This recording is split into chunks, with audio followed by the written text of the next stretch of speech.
Hey guys, Professor Chris Rodriguez here with Art of Grappling. I'm the co-owner as well as the event director, and I'm here to talk to my awesome ring coordinators about your duties and expectations that we have as a staff member for Art of Grappling.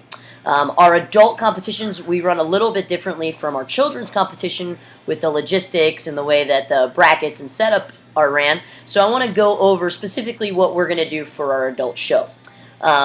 A famous quote, to be early is to be on time, so please, we want you to report at 8:30 at the venue. We're at the downtown Hilton in Tampa, Florida. We suggest parking in the parking garage, and that means on the mat at 8:30 for your ring assignment, and we will go over any questions or comments or concerns that you might have. So let's go ahead and get to it.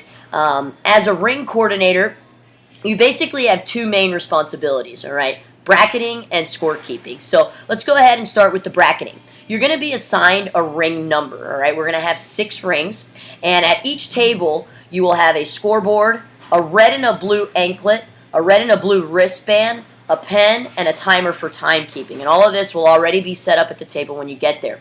At the start of the tournament, your division assignments and brackets will be handed to you, so you're going to know exactly how many divisions you're going to have at each table. And we want to make sure that we run the divisions in the proper order that's listed, all right? Once the brackets come out to you, you're not going to have to make them. I will be making all the brackets after everybody goes and weighs in. I get the weigh-in cards. I will make the brackets and hand them to you. And then from there, we'll come over on the microphone and we'll go ahead and we will announce the division over the loudspeaker to call over all the competitors for that particular bracket. So, for example, we'll say beginner, men's, no gi, 149.9 and below, please report to ring number 1. And then we'll list their names. As the competitors are coming over, they'll give you their name at the table. You're going to go ahead and check off their name, and then we're going to send them to the bullpen. The bullpen is going to be located directly across from your table. So you'll have your table, we'll have the ring, and then we'll have the bullpen located behind it. It's very imperative that the competitors who are in the bracket remain in that bullpen area until the bracket is done. This is going to be sure that the bracket runs quickly, that we're not chasing people, trying to find people for the division. Really, we're not going to take any exceptions for this. So if people are wandering away and we call their name and they're not ready to go in the bullpen, they will be disqualified. Also, we're not tolerating anyone sitting on the mats whatsoever. All spectators must remain off the mats. We will provide a coach's chair as well as a spectator chair that are going to be located right next to your table. So each competitor can have one spectator and their coach sitting there, but no matches should begin if somebody is on the mat. So once we've called the brackets over and the competitors are in the bullpen, you're going to call out the first 2 competitors on the bracket. It's a single elimination tournament. We want you to be sure that you write really clearly on the brackets, all right, so that we can tally up all the scores later on.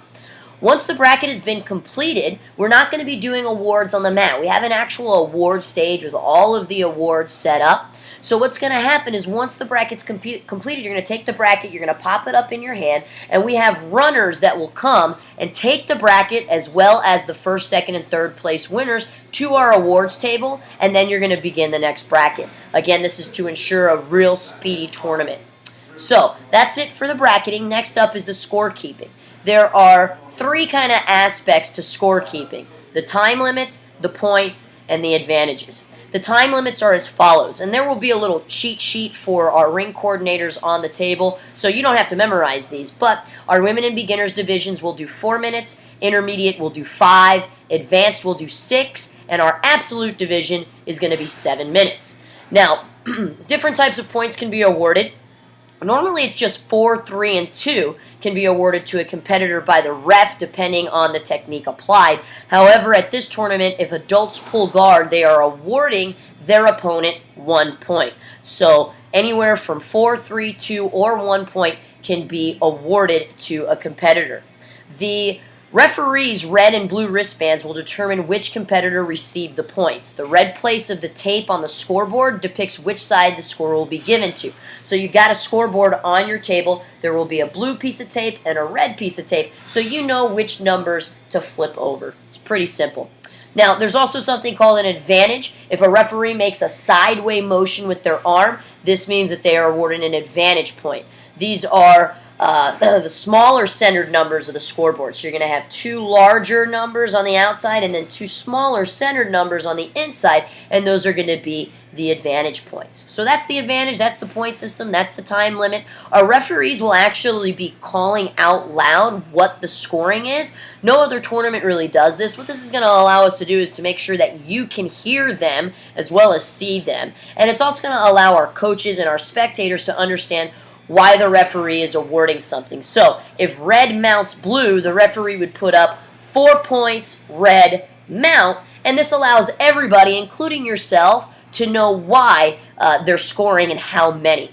At the end of the match, there will be a beanbag on your table. Once the timer's out, you're just going to go ahead and take that beanbag and throw it in, and that will dictate that the match is over. All right. A couple of noteworthy things to think about when you are ring coordinating. You don't want to speak to anyone during a match. You want to make sure that your eyes are on the referee and the match at all times. Allow anyone with questions. That might have questions that just tell them, listen, I'll speak with you as soon as this match is over. Or you can just send them to me, or any of our other helpers. If you have any questions at all during the day, just go ahead and stand up at your table and raise your hand. All right, this will allow me and the other tournament director to come over and handle any situation for you.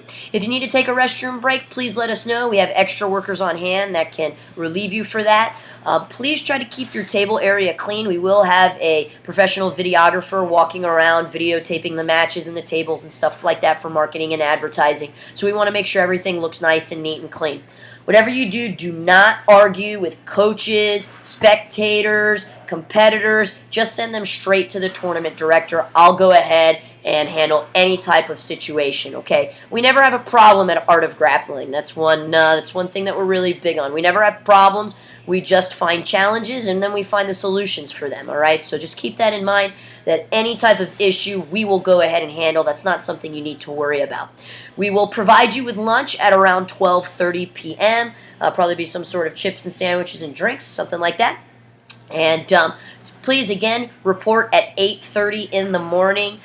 You just need to wear a comfortable pair of, you can wear some jeans or some shorts. If you get cold, you might want to wear some long pants. And wear a black shirt. I believe we're going to be providing Art of Grappling shirts as long as they're off the print press in time, but if not, just go ahead and wear just a plain black t-shirt for us, okay? If you have any questions at all, feel free to shoot me a call, shoot me a text, send me an email. My phone number is 813-244-1293. My email is midgettwister@gmail.com. And look forward to a great day. Our first show was a huge success. We had a phenomenal staff. I'm really looking forward to working with a lot of the same people again. We do have a couple of newcomers, so welcome.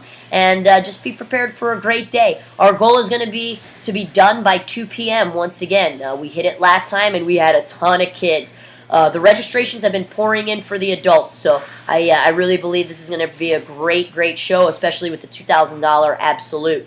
As a ring coordinator, you are not allowed to compete, all right? I need you at the table. You are not allowed to compete. So if you want to compete as opposed to making some money, that's fine.